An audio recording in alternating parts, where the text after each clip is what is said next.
Hi, everyone. This is E. David Crawford. I'm editor-in-chief of Grand Rounds and Urology. Joining me for our monthly chat is Congressman Greg Murphy from the 3rd Congressional District of North Carolina. Greg, as many of you know who have been listening to this, is one, if not the only practicing physician still in Congress. And that really keeps his finger on the pulse of what's going on. Greg, you know, this is the fall and the winter here has been a season of a lot of meetings I've gone to. I've gone to the LUGPA meeting and the Society of Urological Oncology and several other ones, sectional meetings. And one of the topics that keeps coming up is the physician reimbursements and the mess it's in. So I went and looked at how the healthcare dollar was spent 8 years ago or so, and at that time about 20% with physician salaries. Now it's cut in half. Retail pharmacies, hospitals have doubled, so things have gone the wrong direction here. I wonder what can we tell docs? What can we do about it? What's going on? Yeah, David, this is it's a really tough topic, and it's also a little bit tougher in our environment as urologists, and we know about the percentage now that are increasing from being private. I was private for 25 years, and during my, whether fortunate or unfortunate foray into politics, my practice decided to be acquired by the hospital, so they're employed now.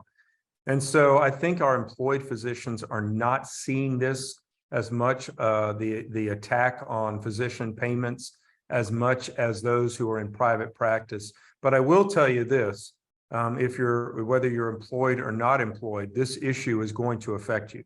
It's going to affect you at some point sooner than later, sooner if you're in private practice, but it's going to affect you regardless of how you receive compensation for your skills. So many years ago, they put forth in CMS conversion factors, and everybody understands that kind of stuff, but they put forth a budget neutrality thing that said for every cost increase for physician payments on one side, there have to be a cost decrease on the other side. And sadly enough, it pitted primary care doctors against specialists, against you and I as urologists. It's an absolutely perverse way of thinking. If I had been here, I would have argued adamantly against that nonsense. We as urologists are a little bit bolstered in that because we do so much clinic time, but the guys like orthopedists, neurosurgeons, cardiothoracic surgeons have been affected much more than we have in this. That said, it is the proposed 2023 ruling that the conversion factors for physicians will decrease 4.42%. Now, let me put that in a little bit of perspective. We now have record inflation the last 40 years. It's dipped very slightly. It will go back up because of so many different economic factors. But you and I are not allowed to charge more during these times of inflation. McDonald's, if their costs in the supply chain goes up, what's happening? The Big Mac goes up, or you're buying a hammer at Lowe's, or the cost of those things go up. None of those things are we allowed to do as physicians? Are we allowed to charge more? So in this inflationary environment, then now we're seeing not only an 8% inflation that we can't account for that goes across our bottom line, we're now going to see a 4.42% cut in the Medicare conversion factor. I will tell you, I'm part of the GOP Doctors Caucus up here, and this is all we are talking about now. Trying to stave off this nonsense, and actually not only this time, but to actually fix this debacle, which it's absolutely insane that we as physicians, we are the most dedicated professionals who have spent so many years in our lives being the top of our class, going to medical school, doing this, that, and the other stuff, to just have our services 1 year after another all of a sudden valued less. I will tell you, last week, many of you have heard about the national train strike. The train unions got an 8% immediate raise. I think it was 8 or either 6% immediate raise, and a 24% raise over the next 3 years. But here, you and I who take care of patients, I'm not discounting what the railway workers get. But you and I who take care of patients and literally make life and death decisions, our worth is less than it was year after year after year. And, Dave, you've been around a little bit longer than I have. We can see the reimbursement that falls and falls and falls. And so there's all this equilibration stuff. You and I have talked on some of these things, all these new tests that come out for prostate cancer. There's a new test every other week. Medicare has exploded, but at some point, we can't keep doing with that explosion. And you're pointing out that our percentage of spending as far as the Medicare dollar has gone down to 11%. Did I quote you correctly, or is that the total budget? That's what I saw. At some point, it's going to be untenable. I think robotics definitely has its field, has its place in medicine. But if you look at the extraordinary, enormous cost of robotic surgery and all the laparoscopic equipment, things get thrown out, the disposables that we have to do too. There's new tests every other day and there are new treatments every other day. At the end, we are absorbing those costs. We as physicians are absorbing those costs. So, one of the things that we feel people should be teaching in residency programs now is how to be more cost efficient as a physician, rather than some of the other stuff that is being pushed upon them just recently. So this is a difficult time. I will tell you, we're working very, very hard to stave this off. My colleagues on the other side of the aisle are not seeing as much urgency as we had our ranking member of Energy and Commerce and Ways and Means. I'm on Ways and Means now, and I'm on the Health Subcommittee that oversees a large part of Medicare. But since we're in the minority, we have to have the Democrats come to the table. And at this point in time, I'm told by our leaders, there's not much appetite for coming in and doing a doctor's fix. And that's difficult. We're still working very, very hard on that. I don't know. I wish I could give folks better news at this point in time. I still think we are part of the greatest field of all. I would do it all over again. But it just gets harder and harder to keep saying that when our profession is being less valued by this government. Yeah. So you said across the board, there's going to be a 4% cut. 4 points. It's a 2023 MP. I'll just read it out. The MPFS proposed rule is Medicare conversion factors are cut 4.42%. So everything that goes into Medicare conversion factors, some supplies, some of these other things, all are going to be cut.